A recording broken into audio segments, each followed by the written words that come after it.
there any possibility that you would go back in the ring and fight someone like a Tank Davis? If he want, then if he come up to 147, then we can fight. He can't meet you at 140? 145 maybe. I think fighting somebody like Pacquiao is give me hope for sure. It doesn't matter who I fight. It doesn't matter. As long as I put on a great performance. He's the knockout king of this generation. Short, stocky, and silent until it's time to explode. Gervonta Tank Davis doesn't talk much. He lets his fists do the storytelling. But in the days leading up to his next war in the ring, a strange rumor began to spread. It wasn't about his opponent or his weight. It was about who he was training with, Manny Pacquiao. It's that Manny. The 8-division legend, the Southpaw Storm, who once danced around De La Hoya, battered Cotto, and dropped Thurman in round one, like he owed him money. Could it be real? Was the man who once reigned as boxing's most electrifying fighter now...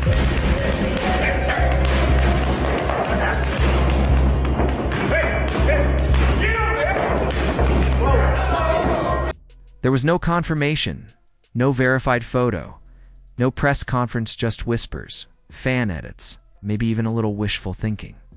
But sometimes... In a sport built on hype and heart, the possibility of Tank and Pacman in the same gym... This isn't just speculation. It's a question boxing fans can't shake. Two southpaw monsters, one rising, one eternal. Even if they never touched gloves behind closed doors, just the idea might be enough to change everything. It started like most boxing rumors do. It's always a little better than I thought. Written down again. And now he might be out this time. That's it. What made it believable wasn't just the footage, it was the logic. Manny's back in shape, wildcard gym is still active. Gervonta has fought in LA before, and with Mayweather no longer in his corner. Fans started connecting dots that weren't there. But here's where it gets deeper. The rumor didn't need to be true to work. It played on a fantasy one where old school brilliance met new school power. Where the most relentless volume puncher of all time lent his wisdom to the cleanest finisher. Of the modern era, in a sport starving for lineage, that idea just clicked. People wanted it to be true because it felt like a legacy passing the torch, not in the ring. Did in the gym, quietly, powerfully. There was no confirmation, no verified photo, no press conference, just whispers, fan edits, maybe even a little wishful thinking.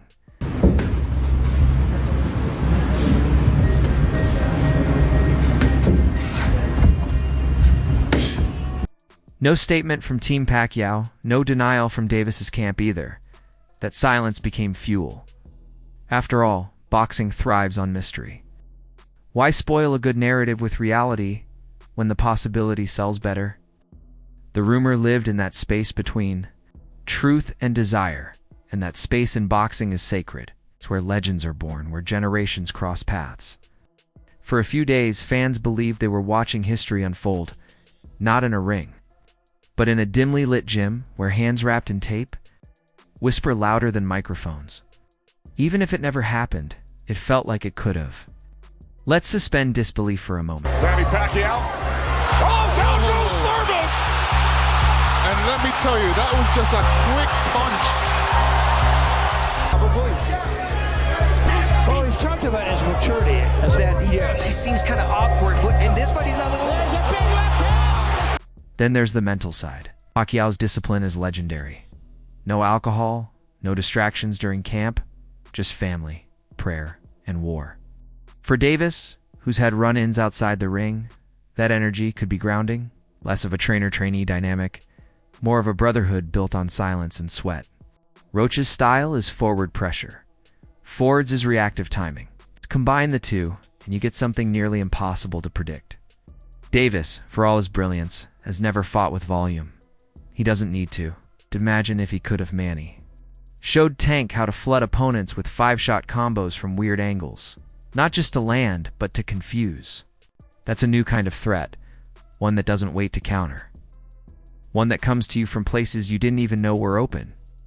They wouldn't need to talk much, just one nod, one sequence, one shared look that says, "We see the fight the same way now." Even one day in the gym could have echoed across generations. It's not just that Gervonta Davis and Manny Pacquiao are both southpaws. It's how they're southpaws. There's a rhythm, a dance that orthodox fighters simply don't hear. Don't just fight from the other side.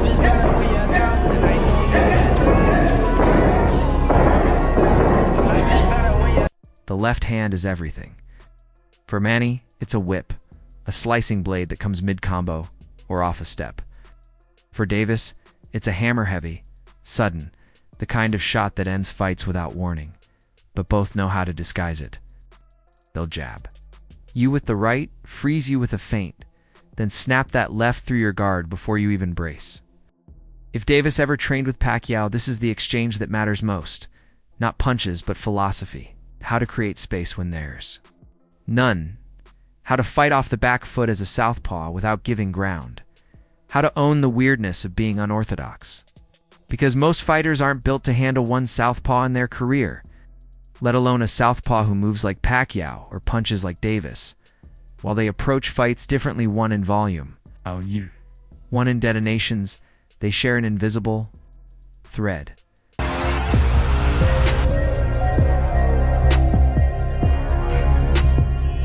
Something timeless gets shared and no opponent prepares for that. Let's be honest.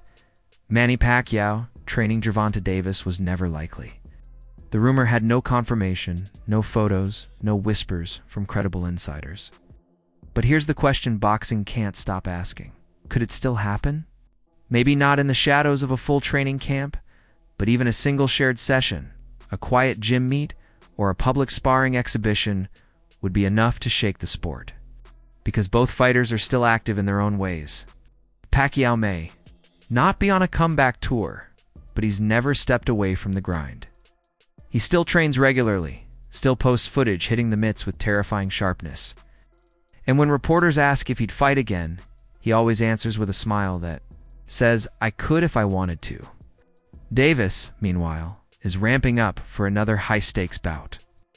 Rumors fly around potential opponents. Pitbull Cruz rematch, Shocker Stevenson, maybe even Devin Haney. But no matter who's in front of him, Tank is always looking for that extra edge. So what happens if their paths do cross? If Pacquiao stops by a Vegas gym while Davis is working the bags? Or if Davis flies to LA and gets a few rounds in at Wildcard just to move around?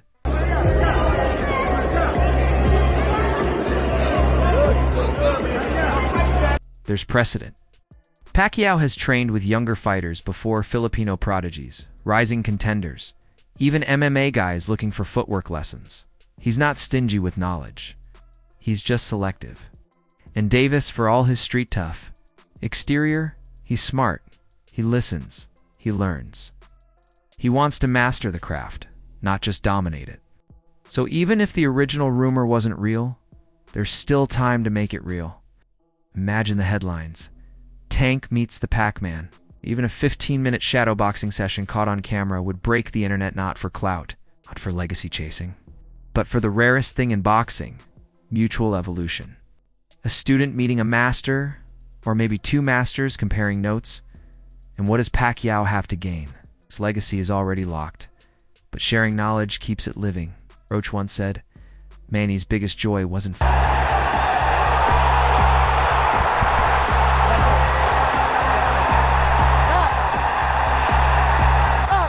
So the door's not closed. Not yet. Boxing moves fast. One phone call, one handshake, one respect-filled nod across a gym could make this fantasy real. If it does, it won't be hype. It'll be history. Because boxing isn't just punches. It's personality. The ring reflects more than skill, reveals mindset, history, and hunger. If you strip back the noise, the media, the manufactured beef, you'll see why Gervonta Davis and Manny Pacquiao, two men from different eras, different continents, and different upbringings, could actually be the perfect fit in the gym. Despite the age gap and contrast in demeanor, they're wired the same. Both are compact. Both are southpaws. Both fight bigger men like they don't care. And both came from nothing. Tank from the hardscrabble streets of Baltimore, abandoned by his parents and raised by the fight game. Pacquiao from the slums of General Santos, where he sold donuts just to survive. They didn't just fight their way to the top, escaped. Something, that type of hunger, doesn't fade. It recognizes itself, but it goes deeper than grit. Their styles overlap in ways that make them natural complements. Pacquiao overwhelms with angles, Davis with timing, Manny was a swarm of bees, Tank is a sniper. But if Davis learned to incorporate just one of Pacquiao's entry angles while keeping his trademark patience, that's lethal. A fighter who can close distance unpredictably and finish precisely is nearly unbeatable. Defensively, both share an underrated trait: adaptability. Watch Tank roll with punches and reset in the pocket. It's eerily similar to how Pacquiao used to pivot mid-combo and circle out. Neither man ever really fights in a straight line. They're all about misdirection. That's not